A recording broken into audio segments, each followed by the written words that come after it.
যে এডিআৰইৰ অৰেল বিলাক কেতিয়াৰ পৰা আৰম্ভ হ'ব আপোনালোকে জানে যে এডিআৰইত বিশেষ কেইটামান পৰীক্ষা অনুষ্ঠিত হৈছিল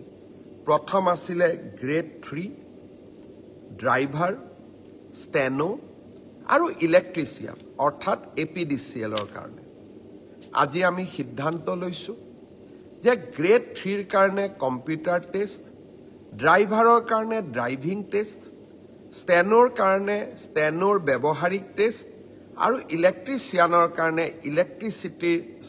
ইলেক্ট্ৰিচিয়ানৰ স্কিল পৰীক্ষা কৰাৰ যিটো পৰ্যায় তাক আমি 15 জুনৰ পৰা আৰম্ভ কৰিম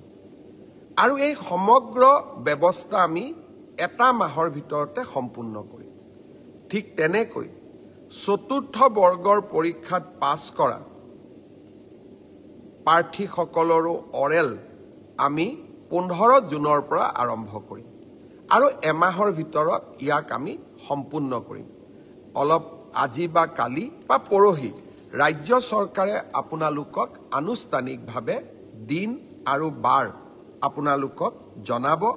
যিসকলে লিখিত পৰীক্ষা পাছ কৰিছে তেওঁলোকে এতিয়া কম্পিউটাৰ টেষ্ট ড্ৰাইভিং টেষ্ট বা স্কিল টেষ্ট বা মৌখিক পৰীক্ষাৰ কাৰণে তেওঁলোকে যেন সাজু হয়